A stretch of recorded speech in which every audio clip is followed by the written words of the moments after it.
Estamos viviendo en el tiempo del fin, predicho por el profeta Daniel. Estamos por enfrentar eventos que sucederían antes del regreso de Cristo. Es como un aviso del futuro y no es atractivo. Es el drama de nuestro mundo.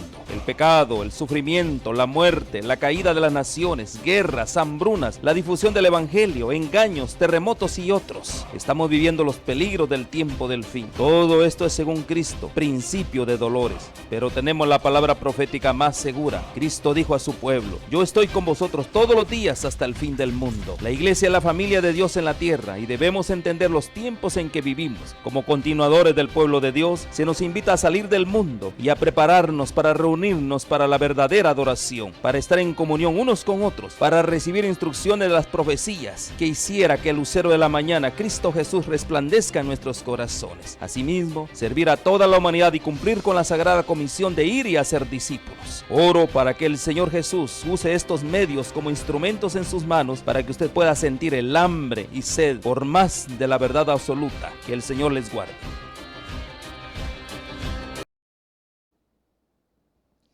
Hola amigos, ¿cómo están? Queremos darles la bienvenida a nuestra serie Descubriendo al Mesías de las Profecías, y a este Mesías que exalta la ley de Dios. Es la sección que estamos dedicando ahora, un análisis un poquito más exhaustivo a textos de la palabra de Dios que muestran al Cristo llevando adelante una gran misión con el fracaso producido por el primer Adán y Eva, y la obra que tiene que hacer Jesús el Cristo. Vamos a repasar la profecía mesiánica de Isaías capítulo 42, versículo 18 en adelante.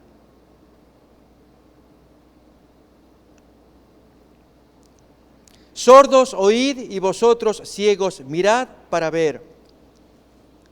¿Quién es ciego sino mi siervo? ¿Quién es sordo como mi mensajero que yo envié? ¿Quién es ciego como mi escogido y ciego como el siervo de Jehová?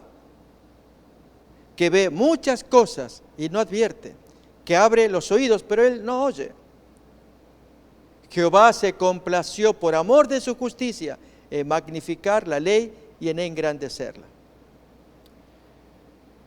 Queremos examinar a continuación los textos del Nuevo Testamento que hablan del modo en cómo Jesús lleva adelante su programa de reivindicación de la ley de Dios ante el fracaso del primer Adán. Acordémonos los textos que se vieron de Génesis capítulo 3, allí cuando Adán y Eva fracasan, lamentablemente en forma miserable.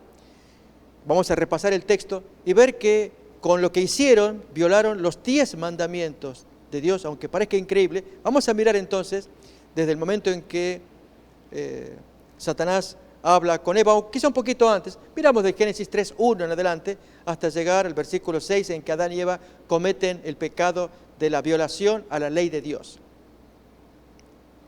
Pero la serpiente era astuta más que todos los animales del campo que Jehová Dios había hecho, la cual dijo a la mujer: ¿con que Dios os ha dicho, no comáis de todo árbol del huerto? Y la mujer responde a la serpiente: del fruto de los árboles del huerto podemos comer. Pero del fruto del árbol que está en medio del huerto, dijo Dios, no comeréis de él, ni lo tocaréis para que no muráis. Entonces la serpiente dice a la mujer: no moriréis, sino que sabe Dios que el día que comáis de él serán abiertos vuestros ojos y seréis como Dios, sabiendo el bien y el mal. Parcialmente era correcto lo que decía, porque se abrieron los ojos, pero para conocer que estaban en la ruina, y serían como Dios miserablemente, sabiendo el bien y el mal, pero desde el ángulo del pecador, y que Dios esto no lo puede tolerar, que se parezcan a Dios sabiendo el bien y el mal, pero Dios jamás tocó el mal, nunca cometió pecado, el hombre sí. Entonces, Él deforma la verdad para hacer apetecible a Adán y a Eva también, principalmente a Eva, que se acerquen al árbol y puedan comer del fruto, como leemos a continuación, el siguiente texto. Y vio la mujer que el árbol era bueno para comer y que era agradable a los ojos y árbol codiciable para alcanzar la sabiduría. Y tomó de su fruto y comió, y dio también a su marido, el cual comió así como ella. Notamos acá, muy bien, leemos el 7 también. Entonces fueron abiertos los ojos de ambos y conocieron que estaban desnudos. Entonces cosieron hojas de higuera y se hicieron delantales. ¿Qué notamos con estos textos que estamos leyendo, amigos? En primer lugar, hago la primera pregunta. ¿Adán y Eva violaron los 10 mandamientos? El quinto que dice, honra a tu padre y a tu madre. Eva absolutamente lo violó, deshonró a su padre. El sexto que dice, no matarás. Al tomar el fruto, ¿no se mataron ellos, ella y su marido también, y consecuentemente toda la raza? Cuando dice, no cometerás adulterio, esto es cuando la esposa no puede ser seducida por otro que no sea su propio marido. Y en este caso, Eva fue seducida por un extraño para hacer algo contrario a la voluntad del esposo, porque Adán no estaba en ese momento, llega después y ella lo induce a tomar el fruto y entonces caen ambos. El octavo mandamiento que dice, no robarás. ¿Acaso no robaron un fruto que no les pertenecía? Les estaba vedado, no podían acercarse a ese árbol, no les pertenecía, era propiedad del dueño, de Dios. No levantarás falso testimonio. Cuando ellos, luego de cometer el pecado, no están con mentiras, que a Dios le dicen, la mujer que ella me dio, y la mujer, la serpiente me engañó. Uno diría, pero eso es la verdad. No, sale de la mentira. ¿Qué hiciste? Comí. Es cierto que me indujo, pero yo reconozco, nadie lo va a hacer. El décimo, no codiciarás. No codiciaron un árbol que no les pertenecía. El texto dice que era agradable a los ojos, cayeron en la codicia. El primero, no tendrás dioses ajenos. No tomaron el árbol como un dios ajeno contra el mandato de Dios, que Dios le dijo, no se acerquen, no lo toquen. Y prefirieron, Adán y Eva, rendirse ante este dios Lucifer, su propuesta, y el árbol allí apetecible. Y así, amigos, podríamos mirar los demás mandamientos. Aún el segundo, no postrarse ante algo físico, ante una cosa, dijimos ya en una de las emisiones. Y la cosa aquí es un árbol, quedaron subyugados.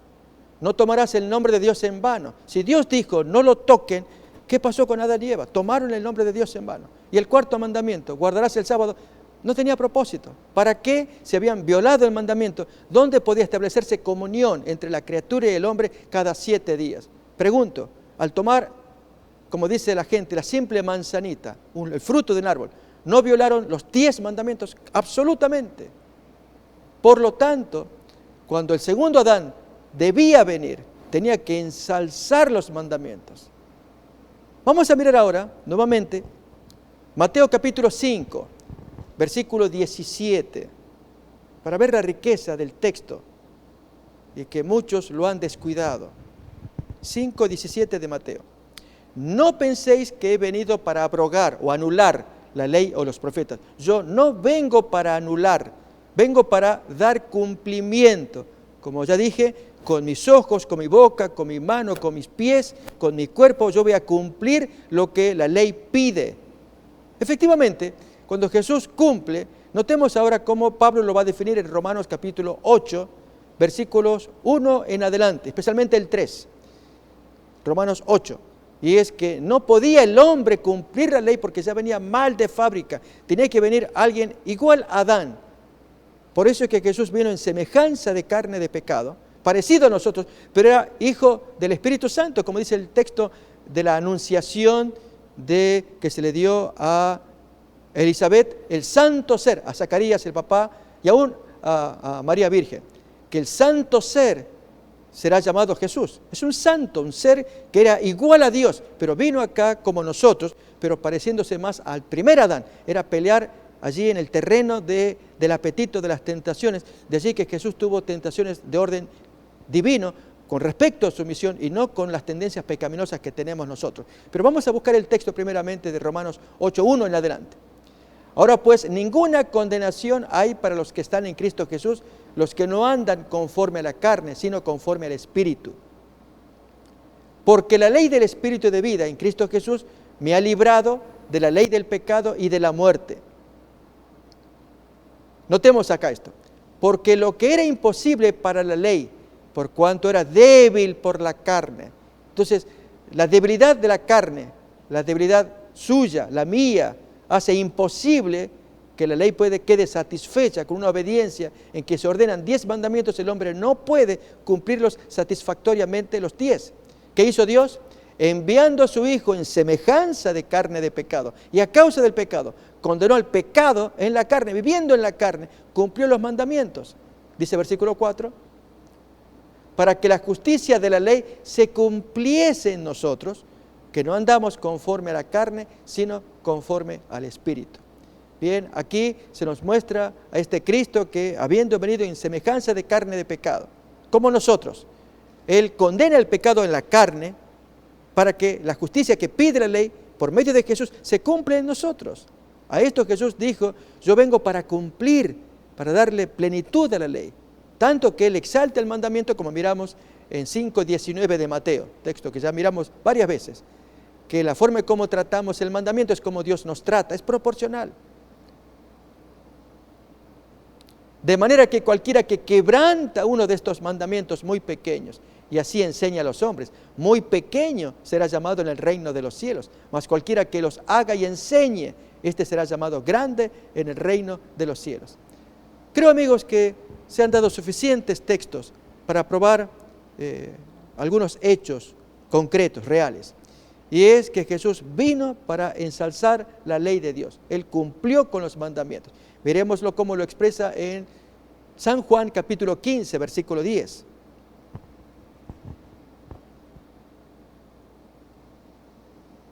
Si guardareis mis mandamientos, permaneceréis en mi amor, así como, fijémonos ahora, yo he guardado los mandamientos de mi Padre y permanezco en su amor. Jesús positivamente dice que Él cumplió con los mandamientos, que incluye el sábado. ¿De dónde sale el argumento que las curaciones hechas por Jesús en sábado son una violación del sábado? Que Él vino para abolir el sábado y para eso curó. Esa es una interpretación absolutamente errónea. Claramente dice allí, yo he cumplido los mandamientos de Dios y estoy en el amor de Él, por lo cual Jesús terminó su plan de salvación resucitando, porque si hubiera cometido pecado, Él no puede resucitar. Y entonces nos pide a nosotros, ahora ustedes sigan mis mandamientos. Y lamentablemente el mundo cristiano entiende que el mandamiento de Dios es distinto del mandamiento de Moisés. A ver, leemos el texto otra vez, miremoslo. Si guardareis mis mandamientos, permaneceréis en mi amor. Por lo tanto, los mandamientos de Jesús son distintos de los mandamientos de Moisés. Les quiero decir, amigos, que los mandamientos de Moisés son mejores, son más livianos, porque el mandamiento dice, no cometerás adulterio. Y si uno no cometió adulterio, pues ya. Jesús lo dice de un modo mucho más profundo. Oíste que fue dicho, no cometerás adulterio. Pero yo te digo, miras a la mujer para codiciarla, ya está, ya se terminó tu caso. Más vale que te cortes la mano, te saque los ojos para que cumples el mandamiento. ¿Se entiende? Así que cumplir los mandamientos de Jesús es más grave, más profundo, más intenso, más exigente que lo que pide la ley de Moisés. Y allí es donde cuántos amigos cristianos, evangélicos, católicos también, no logran ver la profundidad de lo que significa los mandamientos de Jesús. Porque como Mesías, Él vino a levantar la ley, a exaltarla, y lo demostró con los hechos. Como Él dice, yo no vengo para anular, vengo para cumplir. Y como agrego yo, lo cumple con los dedos de los pies, con las manos, con la boca, con los ojos, con la cabeza. Lo va a cumplir todo, caminando, andando, comiendo, enseñando, para que el creyente imite la conducta de Él. Y entonces Dios del cielo pueda ver. Primeramente, ya vio que lo que hizo Jesús es perfecto y Dios lo aprobó. Ya quedó zanjado. Es lo que leemos hace un rato en Romanos 8. Que la justicia de la ley de Dios se cumple en nosotros porque ya Cristo lo pudo hacer. Y ahora entonces el que se entrega a Jesús, el que ya no vive en la carne, vive en el Espíritu, siguiendo a Jesús, Dios le computa. Lo que hizo Jesús nos lo acredita. Y Dios nos ve como un segundo Cristo, un tercer Cristo, nos ve a cada uno de nosotros. Pero he aquí que la ley, como dijimos, es un paquete que abarca los 10 mandamientos y que incluye el sábado también. Ahora bien, en esta exposición que estamos haciendo acerca de lo que Jesús enseña, de lo que Él ministra, que tuvo que moverse con los fariseos, enseñándoles a ellos los errores que estaban cometiendo, que ellos querían exaltar a su manera la ley de Dios, agregándole prescripciones, leyes, hasta que se convierten en tradición de los ancianos. Y Jesús les tiene que decir claramente a ellos, el amor de Dios no está entre ustedes. No hay. A ver, miremos esta expresión, porque contra ellos Jesús atacó, no contra la ley, contra los rabinos que inventaban normas para querer levantar la ley de Dios en alto. Miremoslo desde San Juan capítulo 5, versículo 39 en adelante. Un consejo que Jesús les da a los judíos que lo critican por la curación sabática producida allí ese día, curando al paralítico. Recordamos en Juan 5. Miremos entonces capítulo 5, 39. Escudriñad las Escrituras, porque a vosotros os parece que en ellas tenéis la vida eterna, y ellas son las que dan testimonio de mí. Pero no queréis venir a mí para que tengáis vida. Gloria de los hombres yo no recibo, mas yo os conozco que no tenéis amor de Dios en vosotros, aunque tienen Biblia. Eso va a decir un poquito después. ¿Cómo es eso que leen la Biblia, la enseñan, la predican, cantan salmos, alabanzas, y el amor de Dios no está allí? Entonces, toda esa lectura de la Biblia, esa enseñanza de la Biblia, es pura cháchara, es algo tan hueco, ¿sí? Bien, es lo que Jesús enseña con lo que estamos mirando a continuación. Veamos. Yo he venido en nombre de mi Padre y no me recibís.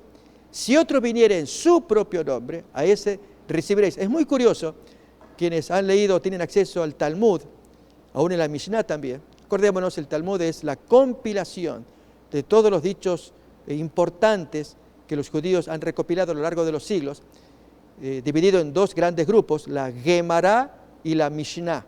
La Mishnah es los comentarios que los sabios hicieron hasta aproximadamente el año 200 sobre el Antiguo Testamento. Y la Gemara son los comentarios que los sabios hicieron desde ese año 200, 220 en adelante hasta el año 500 sobre la Mishnah. Estos comentan la Mishnah y estos de la Mishnah comentan la Biblia. Y allí se nota, esto es el Talmud, ambos, se nota que siempre habla uno en nombre de otro. Dijo el rabino Akiva en nombre del rabino Meir, y dijo el rabino Ezequiel en nombre del rabino Simón. Y están hablando, son ellos. Si lo dijo el rabino Gilel y Gamaliel, Gilel y Shammai, que fueron los dos más grandes. Entonces los judíos se movían con eso. Si hablaron ellos, es voz de Dios. Tan importante era el consejo de ellos. Por eso Jesús lo dice, lo leemos otra vez. Si otro viene en nombre de alguien, ahí se lo van a escuchar. Pero alguien que viene en nombre de Dios, como soy yo. Otra vez, yo he venido en nombre de mi Padre y no me recibís. Si otro viniere en su propio nombre, o en nombre de un fulano, de un ser humano, a ese sí recibiréis. ¿Cómo podéis vosotros creer? Pues recibís gloria o aprobación o aplauso unos de otros, y no buscáis la gloria que viene del Dios único. No penséis que yo voy a acusaros delante del Padre. Hay quien os acusa, Moisés, o sea, la Biblia, en quien tenéis vuestra esperanza. Ahí está la contradicción. Si acá está diciendo que Jesús les reconoce que esta gente tiene confianza en la Biblia, pero no hay amor de Dios en el corazón, ¿qué clase de religión están practicando? ¿No ocurre hoy muchas veces? Aún incluso en el mundo islámico y en muchos lugares donde hay fanatismos religiosos, que en nombre de la religión, de los libros sagrados, y citan y les conocen el artículo, el versículo, el capítulo del libro fulano de tal, pero adentro hay vaciedad de amor, más bien venganza. ¿Qué clase de Dios es al cual están adorando? Es lo que Jesús está señalando acá. A ver, leamos otra vez el texto. No penséis que yo voy a acusaros delante del Padre. Hay quien os acusa, Moisés, en quien tenéis vuestra esperanza. Porque si creyeseis a Moisés, me creeríais a mí, porque de mí escribió él. Pero si no creéis a sus escritos, ¿cómo creeréis a mis palabras? Una conclusión contundente del maestro respecto de cómo Jesús ve a estos judíos tratando la Biblia. Moisés va a ser el representante de todos los libros sagrados, y las palabras de Jesús que finalmente aparecerán contenidas en el Nuevo Testamento. Bien, esta es la labor del maestro, exaltar la ley de Dios, pero demoler las teorías humanas, los pensamientos, las tradiciones, las prescripciones humanas que ellos crearon en torno a la Biblia y la entorpecían, aunque ellos creían que la estaban exaltando también. Bien, este Jesús es el que va a levantar cada uno de los mandamientos, dijimos, el sábado incluido, que es el mayor desarrollo que estamos haciendo, para que miremos que forma parte de un paquete, dijimos, en donde todos los mandamientos forman parte de la voluntad de Dios. Acordémonos que Satanás va a atacar, ya lo hizo desde Adán y Eva, al restarle importancia, valor a los mandamientos, y hace que el hombre quede postrado, aún incluso con el caso de Job, intentó hacerlo. Claro que Él te sirve, porque le has dado bendición, es el argumento, pero quítale esa plataforma de bendición, te va a blasfemar, porque Él te sirve, porque le has dado bendición. Y Dios va a probar lo contrario, le quita o le permite a Satanás quitarle la plataforma de prosperidad. Queda desolado Job y sin embargo mantiene su rectitud, porque el texto va a terminar en Job capítulo 1, al final termina diciendo que Job no acusó a Dios de las calamidades que se le estaban produciendo. Quizás vamos a leer esos textos, allí Job capítulo 1, versículos, los últimos. En todo esto no pecó Job ni atribuyó a Dios un despropósito, una culpa alguna. Al contrario, el versículo anterior que también muestra, desnudo salí del vientre de mi madre y desnudo yo me vuelvo allá. Jehová dio, Jehová quitó, que el nombre de Dios sea bendito, alabando a Dios. No había una maldición, como sí pronuncia la señora, la esposa, y que lógicamente como seres humanos podemos condolernos con ella. Tanto sufrimiento de la mujer como del marido, perder los hijos, perder la hacienda, perder todos los bienes. Pero allí la mujer se quebró y finalmente Satanás triunfa con la mujer. Pero el conflicto era con Job primeramente, y Job demostró hasta el final una bella historia de un hombre que vindica el honor de Dios. Amigos, esto es lo que Jesús vino a enseñar, a señalar. Él cumple la ley de Dios y espera que los hombres respeten esa ley, que la consideren toda, para que entonces, viendo el estándar alto que Dios pone a la raza humana, entonces allí solamente vamos a ver que la única salida es el brazo que Dios mismo extiende en la persona de Jesús, para que nosotros podamos ser salvos. Lo que vamos a ver a continuación es todavía más los textos del Nuevo Testamento que muestran que el Maestro, en la forma en cómo Él se movía, hacía respetar los mandamientos, los consideraba importantes, valiosos, y espera que todos los veamos, pero que a la vez detectemos nuestras propias falencias cuando la persona, especialmente el que es creyente, cree que está en paz con Dios y verdaderamente no lo está, falta algo.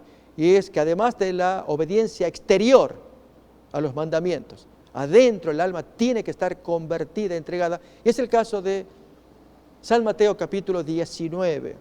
Allí el diálogo que Jesús va a mantener con este joven rico que se acerca a él y pregunta qué necesita o qué hace falta para heredar la vida eterna.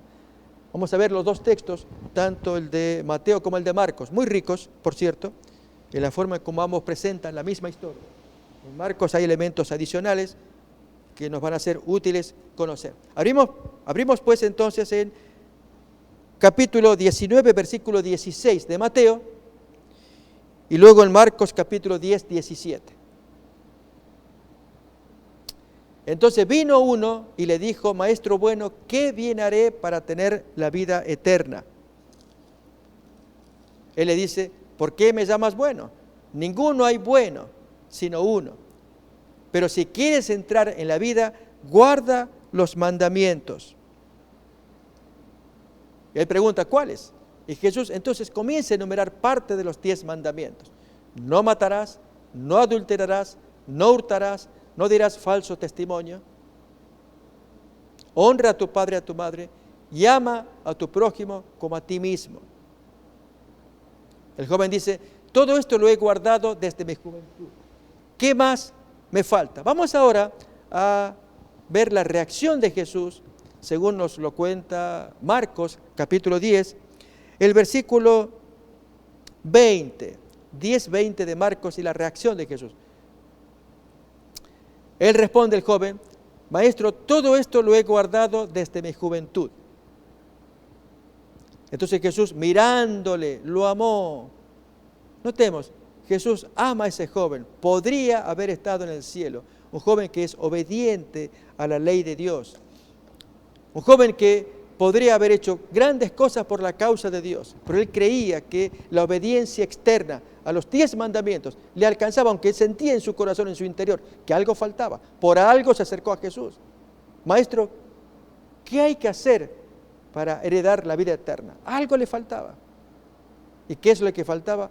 Lo fundamental, el amor de Dios en el corazón, que hace que por tal amor, por ver esa visión de Dios en el alma, uno está dispuesto a todo. Como Job, lo perdió todo. Perdió los hijos, perdió la hacienda, pero jamás perdió su fe. Seguía amando a Dios. Bien, eso el joven rico no lo tenía. No iba a perder sus posesiones. Entonces la pregunta es, ¿qué clase de Dios o qué Dios tenía ese joven en su corazón? De modo que si se perdía la herencia, como pasó con Job, Job no perdió la fe en Dios. El joven parecía que si perdía la herencia, pues lo perdía todo. Y prefirió entonces no entrar en esa línea de la propuesta de Jesús, quien le dice, vende todo. A ver, miremos a continuación cómo sigue el texto en Marcos. Entonces Jesús, mirándole, lo amó y le dice, una cosa te falta, anda, vende todo lo que tienes, dalo a los pobres, tendrás tesoro en el cielo. Miren el trueque, amigos. Aquí no es un trueque injusto. Los bienes que se nos dan en la tierra, cuando los invertimos para la causa de Dios, cuando le damos al Señor el lugar que le corresponde, tenemos ya atesorado un tesoro en el cielo, invertimos para el cielo. Fijémonos cómo lo va a expresar en San Lucas, el capítulo 12, en una parábola en que Jesús cuenta el valor de las cosas a la vista de Dios. Capítulo 12, versículo 15 en adelante, de San Lucas 12, 15. Mirad y guardaos de toda avaricia, porque la vida del hombre no consiste en la abundancia de estos bienes externos que él posee. Notemos que hay mucha gente que supone que teniéndolo todo materialmente, dinero, posesiones, la cuenta bancaria, los autos, las propiedades, aún incluso la salud de los hijos, ya la hizo en la tierra. Que teniendo todo ello, no es así. Y Jesús cuenta la parábola porque esta parábola se aplica también al joven rico. Y la frase de Jesús sigue siendo todavía autorizada. ¿Quieres entrar en la vida? Guarda los mandamientos, que incluye el sábado, guárdalos todos, pero por encima tu corazón entrégaselo totalmente al Creador. Y si Dios te pide que le entregues sus bienes, entrégalo. Él no te deja en la ruina porque tienes tesoro en los cielos. Acordémonos que así le dijo Jesús. Le dice, anda, vende todo lo que tienes, dalo a los pobres y tendrás tesoro en el cielo. El asunto es cuando uno dice, no, a mí me interesan los tesoros de la tierra. Al escuchar a este señor que está exponiendo a este individuo, me hace acordar los engaños de los colonizadores, cuando vinieron de España para colonizar América, los pobres ignorantes indígenas, porque esta gente pues les daba una Biblia a cambio de quedarse con las tierras. Les daban allí una cruz, pero a filo de espada los destruían. No, ese engaño a mí no. A mí no me engañen así. Aquí los bienes de la tierra son necesarios. Claro que son necesarios, pero pónganlo en la justa perspectiva junto con Dios. Razónenlo con Dios, como miramos ahora en la parábola que leemos a continuación de Lucas, el capítulo 12. Miremos cómo sigue a continuación. También les refirió una parábola diciendo, la heredad o posesión de un hombre rico había producido mucho.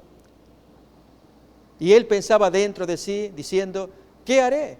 Porque no tengo dónde guardar mis frutos. Y dijo, esto haré, derribaré mis graneros y los edificaré mayores, y allí guardaré todos mis frutos y mis bienes. Y diré a mi alma, alma, muchos bienes tienes guardados para muchos años. repósate, come, bebe, regocíjate, disfruta de la vida. Pero esta parte es la que todo hombre tiene que reflexionar. Aquí hay algo en que no podemos avanzar más allá impunemente, y es que Dios maneja el ámbito del espíritu, el del alma. Cuando Dios le dice, necio, esta noche vienen a pedirte tu alma, y lo que has provisto, ¿de quién será? Y la conclusión que hace Jesús, así es el que hace para sí tesoro y no es rico para con Dios. Notamos, amigos, en el caso del joven rico, retomamos la historia de Marcos, estábamos en el capítulo 10, leyendo el versículo 21, la propuesta que Jesús le hace al joven rico no era llevarlo a la ruina, era un trueque para sacarle algo que el joven todavía no lograba ver. Era su profunda adhesión, su amor, su idolatría al dinero, a los bienes materiales, en contraste con Job. Job era tan rico como ese joven, tenía muchas posesiones, lo perdió todo, pero su fe en Dios fue inclaudicable y triunfó, su nombre quedó inmortalizado hasta más allá de la segunda venida. Siempre lo tomaremos como referencia, este santo varón. Veremos la maldad de Satanás y Dios que permitió que ocurra esta historia para enseñarnos la gran lección. Hay un enemigo formidable que arruina la raza humana, que tiene sus teorías respecto de la razón por la cual somos fieles a Dios. Y es, como dijimos, la base de la prosperidad. Quítale el piso de la prosperidad, vas a ver cómo te blasfema. Y Dios permitió esta teoría y se le quitó la prosperidad a Job, y sin embargo se mantuvo recto y fiel, a diferencia de su esposa. Bien, Dios quiere enseñar esta lección, que cuando a Dios ponemos por encima de todas las cosas, Dios honra a esa persona y le va a dar mucho más, como pasó con Abraham, hombre riquísimo como él, y fue tan honrado a la vista de Dios por su obediencia. Pero miremos entonces ahora Marcos capítulo 10, ya el desenlace de la historia del joven rico y el papel que juega la ley de Dios en este conflicto del hombre con el Creador. Entonces Jesús, mirándole, lo amó ante el testimonio del joven que había dicho, todo esto lo he guardado desde mi juventud. Pero le agrega, una cosa te falta, anda, vende todo lo que tienes, dalo a los pobres, y así tienes tesoro en el cielo, y ven y sígueme tomando tu cruz. Pero él, afligido por esta palabra, se fue triste porque tenía muchas posesiones. Notamos con ello que su corazón no estaba enraizado en Dios. Él no se había entregado totalmente a Dios. Dios le había bendecido, pero esa bendición fue para mal de él. Que si hubiera sido inteligente, Jesús lo estaba probando. Y si él se lo daba a los pobres, tenía la riqueza de tenerlo a Dios al lado, a Jesús. Así lo entendieron todos los amigos que veían en Cristo. Lo dijo Pablo. A ver, acordémonos cómo lo expresa él. Lo tengo todo por basura, con tal de ganar a Cristo, en Filipenses capítulo 3. El joven rico no vio esa riqueza que tenía al lado y que podría haber sido tan grande como cualquiera de los discípulos acompañando al gran maestro. Miramos esto en Filipenses capítulo 3, versículo 7. Pero cuantas cosas eran para mí ganancia, las he estimado como pérdida por amor de Cristo. Y el 8. Y ciertamente aún estimo todas las cosas como pérdida por la excelencia del conocimiento de Cristo Jesús mi Señor, por amor del cual lo he perdido todo y lo tengo por basura para ganar a Cristo. ¿Podría un humano expresarse de una manera más elocuente como lo hace Pablo? De botarlo todo, por más riquezas, todo, con tal de ganar a Cristo, porque vio allí la perla del gran precio, como cuentan las parábolas de Mateo capítulo 13. Que aquel hombre que miró la perla, pues sabía que ahí estaba la riqueza total, vendió todo lo que tenía, con tal de comprar ese campo. Valía la pena comprarlo, porque había un tesoro muy grande allí. Así, amigos, es cuando el hombre descubre un tesoro tan grande llamado Cristo, llamado Mesías. Quien lo descubre allí su vida, su identidad, su raíz, su propósito, su destino. Encuentra el gozo de la vida porque sabe que encontró a Dios en la persona de un ser humano llamado Cristo. y que nos guía, nos enseña, haz esto, no hagas esto, no te metas allá, vente para acá. Y nos va guiando para que seamos felices en la tierra y tener la certeza de que Él, siendo hoy abogado, en su momento siendo juez, nos dará las puertas abiertas para que heredemos la eternidad. Bien, este Cristo que exalta la ley, se lo dijo al joven rico, es el que se movió entre los judíos y fue condenado como un violador del sábado. Miremos el texto de San Juan, capítulo 5, 17 y 18 también. Ya miramos varias veces 5, 17, pero no mucho el 18. Un texto conflictivo también. Y Jesús responde a la acusación de violador del sábado: mi Padre hasta ahora trabaja y yo trabajo. Ya hablamos de obras salvíficas que el Padre había diseñado para hacer en sábado.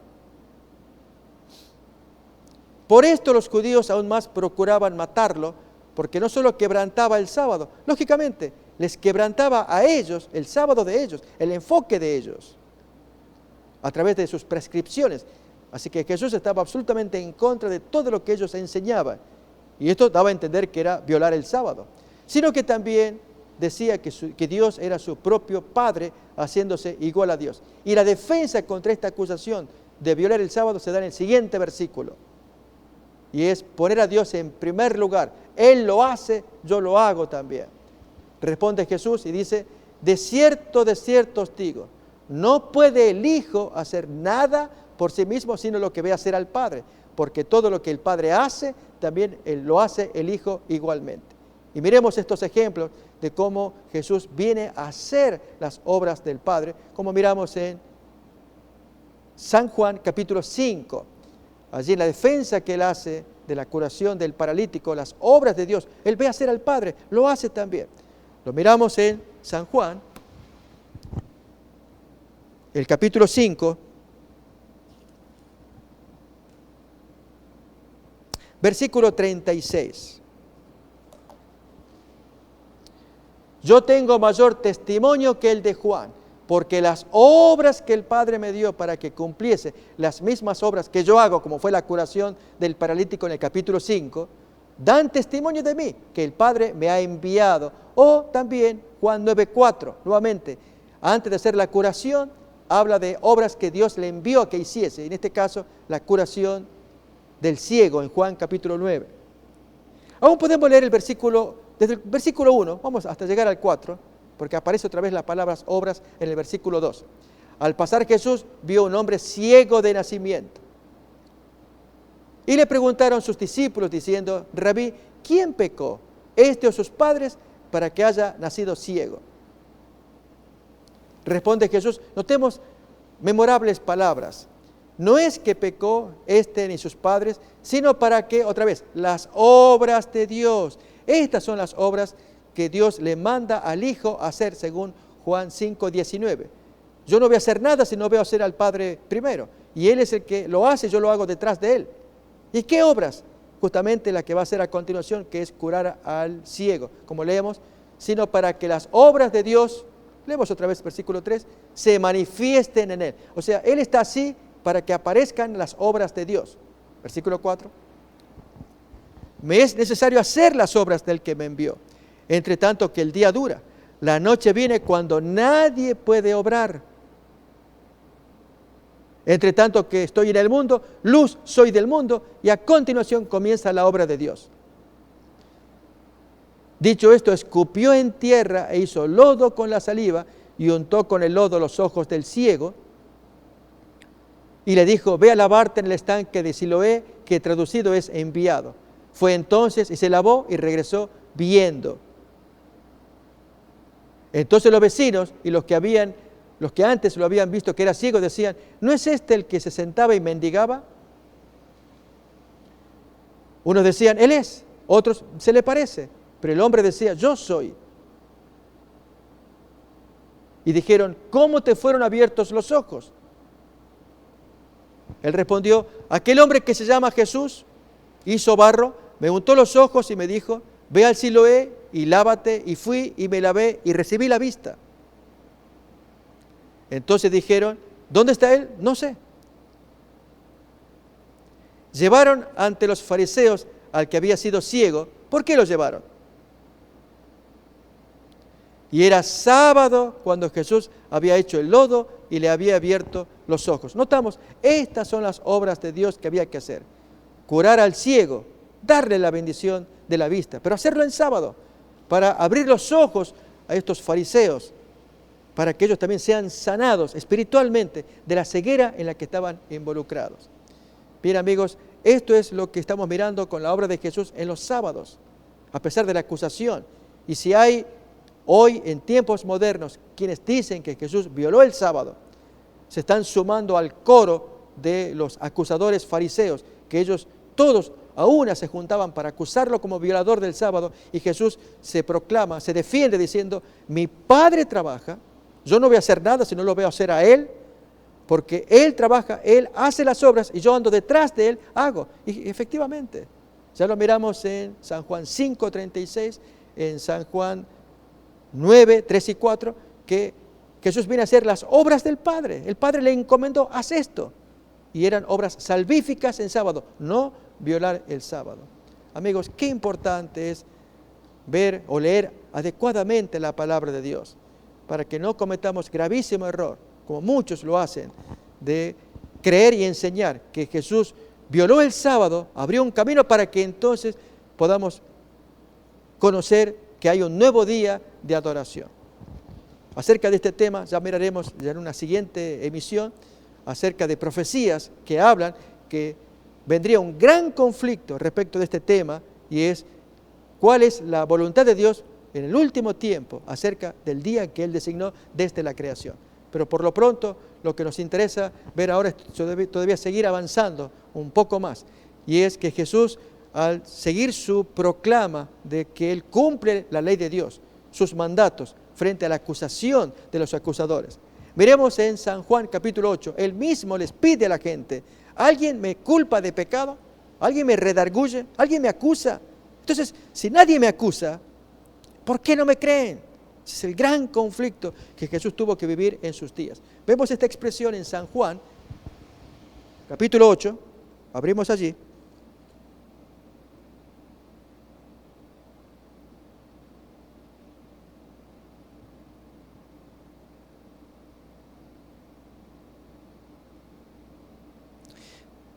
Versículo 45 en adelante.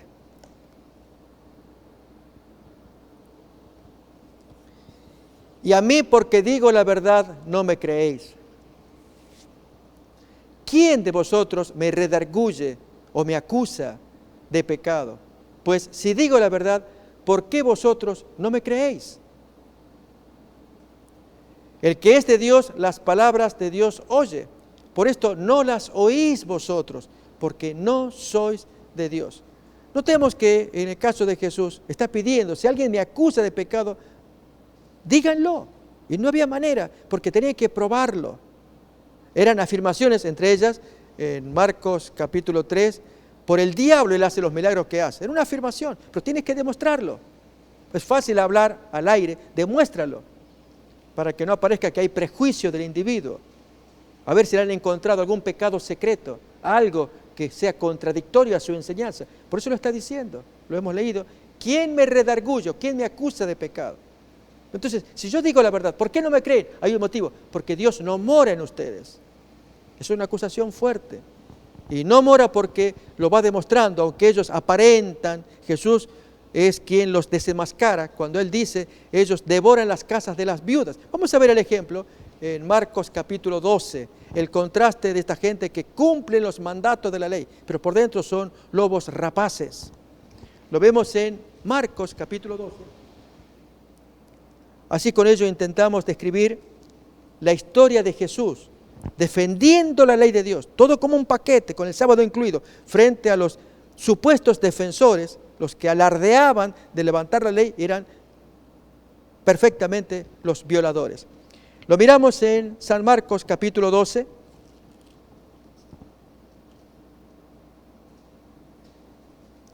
Desde el versículo 38 en adelante, en dos historias que aparecen allí en el texto.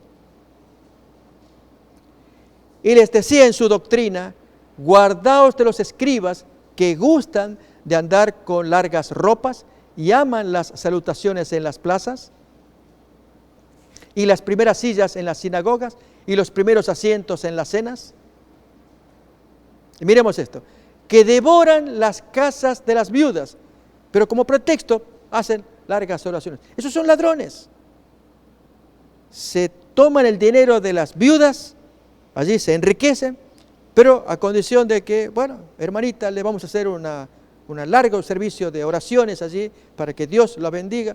Y la hermana viuda, que tenía su dinero, sí, rabino, lo que usted diga, y allí entraba el rabino, tal vez con un séquito, y haciendo sus oraciones y sus alabanzas, y leyendo los salmos, y 1, 2 horas, 3 horas, allí hablando, y la pobre hermana allí, judía, escuchando, creyendo que este es el siervo de Dios, cuya oración escucha el Padre. Y terminado el servicio, allí la mujer pregunta, bueno, rabino, ¿y ahora qué tengo que hacer? Y hay que pagar el servicio. ¿Y cuánto es? Y sale buen dinero, ¿sí? Leamos el texto 40 nuevamente para que miremos a qué se refiere Jesús con que eran ladrones. Ellos decían cumplir el mandato, el 8º mandamiento, no robarás, y eran ladrones. De ello da cuenta Pablo en Romanos capítulo 2, versículo 21, que ya vamos a leer. Pero leamos este primero de Marcos 12:40. Que devoran las casas de las viudas y por pretexto hacen largas oraciones. Estos recibirán mayor condenación. O miremos entonces el texto del libro de Romanos, en el capítulo 2, versículo 21. Tú pues, que enseñas a otro, ¿no te enseñas a ti mismo? Tú que predicas que no se ha de robar, ¿acaso no robas con tus largas oraciones y devoras las casas de las viudas? ¿Se capta? Bien, esto es lo que hacía el maestro en sus días, desenmascararlos poniendo la ley de Dios en alto, con su humildad, su pobreza. Y a continuación, en Marcos 12:41, vamos a ver otra viuda. Están las primeras viudas esquilmadas, están ellas raleadas, se les ha sacado el dinero con el pretexto de las muchas oraciones. Pero vamos a ver ahora una viuda pobre, en Marcos 12:41 en adelante. Y ella les gana a todos. Y esta gente que van a dar ofrenda de los muchos robos que ya habrán tenido, porque les sobra plata, y dan ofrendas allí. Y para aparentar, ya lo dice el texto de Marcos capítulo 12, lo leemos otra vez, en el versículo 38 y 39. Aun cuando daban la ofrenda, que suene bien la mano, que todos miren aquí, que aquí va la ofrenda también. Miremoslo. Marcos 12, 38 y 39. Y les decía en su doctrina, guardaos de los escribas que gustan de andar con largas ropas y aman los saludos en las plazas y las primeras sillas en las sinagogas y los primeros asientos en las cenas. Y cuando dan ofrenda, que se les note bien la manita allí con su preciosa ofrenda. A ver, miremoslo ahora en 12:40 en adelante. 41. 12:41. Estando Jesús sentado delante del arca de la ofrenda, miraba cómo el pueblo echaba dinero en el arca, y muchos ricos echaban mucho. Allí uno se imagina que esa gente da dinero para la ofrenda allí de la sinagoga, de la construcción, de las necesidades, y para el templo, allí dar también para el templo, los sacrificios. Y entonces que la gente mira, ahí llegó fulano, y que Dios lo bendice, mira la santidad del hombre. ¿Cuántas veces esto pasaba entre los judíos? De allí algunas parábolas contradictorias, como que ya miraremos más adelante la parábola del rico y Lázaro, cuando Jesús invierte los términos para producir un cortocircuito en la ideología de ellos, que creían que quien era rico en la tierra, ya Dios le daba por anticipado un pedazo de cielo, del gran cielo que le correspondía después. Y quien sufría males en la tierra, ya Dios le anticipaba por adelantado el infierno parcial, acá, sufrimientos, enfermedades, del gran infierno que le esperaba después. Esa era la visión que el judío tenía. Jesús por eso cuenta una parábola y pone los cables al revés. Había un rico, y era buena persona, pero aquí que murió y se fue al infierno. Y había un pobre, lleno de llaga, enfermo, y murió y se fue al cielo. ¿Notamos? Eso ya en su momento la parábola, famosa parábola del rico y Lázaro, que ya estudiaremos. Esto muestra entonces los conceptos populares judíos. Y en el caso de lo que estamos mirando, del rico que ostenta, o sea, Jesús lo había señalado, andan en los primeros asientos en las sinagogas, en las cenas, en las salutaciones en la calle. Y rabino, que Dios lo bendiga. Gracias, hijo. Y estaban así. Y cuando van a dar la ofrenda de igual manera. Jesús repugnaba tanta hipocresía. Por eso leemos a continuación 12:41 y 42 en adelante. Miremos. Estando Jesús sentado delante del arca de la ofrenda, miraba cómo el pueblo echaba dinero en el arca y muchos ricos echaban mucho. Y vino una viuda pobre y echó 2 blancas, o sea, un cuadrante, lo que equivale a 2 pennies o 2 centavos, lo más pequeño que había en la moneda hebrea. Entonces, llamando a sus discípulos, les dice: de cierto os digo que esta viuda pobre echó más que todos los que han echado en el arca, porque todos han echado de lo que les sobra, pero esta de su pobreza echó todo lo que tenía, todo su sustento. Notamos, el maestro mira el alma y eso lo va a premiar. Y en este caso, al contrastar, ya habiendo contrastado antes a los rabinos que gustan las salutaciones y los primeros asientos, y ver a esta mujer tan humilde que lo poquito que tiene allí lo va a entregar porque ama a su Dios. Y Dios observa esta cosa y para Dios se dio más y lo va a premiar. Y a los otros hipócritas los va a castigar. De hecho, fueron castigados 35 años más tarde, cuando vino el asolamiento de parte del ejército romano, el primer sitio de Sestio Galo, en que no pudieron tomar la ciudad, huyeron, pero a partir de ahí los sediciosos judíos tomaron posesión de la ciudad y jamás permitieron que nadie saliera. Y efectivamente, 4 años duró ese dominio interno de los sediciosos judíos y a la vez por afuera vinieron nuevamente ejércitos romanos que rodearon Jerusalén y nunca más nadie pudo salir para ser destruidos al cabo de 4 años, en el año 70. Absolutamente todos, toda aquella generación en la que Jesús pues había profetizado y que los había observado. Amigos, qué importante es mirar a nuestro Maestro, como Él exaltando la ley con su vida, con su ejemplo, con sus palabras, denunciando la hipocresía. Así es como entendemos ya en el Nuevo Testamento, cómo Pablo va a exaltar la ley de Dios, pero él dice la ley de Cristo, el segundo Sinaí, agregamos nosotros, para que el creyente pueda ver que Jesús es quien guía todo esto, hace que el hombre mire las verdades apodícticas de Éxodo 20 como verdades universales, inobjetables, incuestionables, universales. Las miramos y Dios está pidiendo al hombre. Ahora, fíjate en el ejemplo que yo mandé.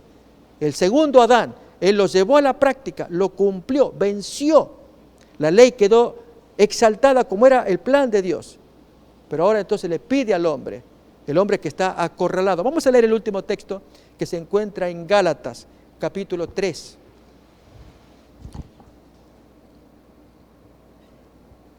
Libro de Gálatas, capítulo 3, versículo 23 en adelante. Antes que viniese la fe, estábamos confinados bajo la ley, encerrados para aquella fe que iba a ser revelada. De manera que la ley ha sido nuestro ayo para llevarnos a Cristo, a fin de que fuésemos justificados por la fe. Notamos que entonces la ley se convierte en aquello que nos encierra, pero que nos lleva a Cristo, y en Él encontramos el perdón. Así, amigos, si escuchamos que la ley de Dios es exaltada, cada uno de los 10 mandamientos, en lugar de que nos sobrecoja el temor, ya miraremos más aspectos de la ley en la siguiente emisión, que fue dada para el pecador, no para el justo, para que el hombre conozca su diagnóstico, su mal, pero inmediatamente encuentre la mano que lo va a auxiliar.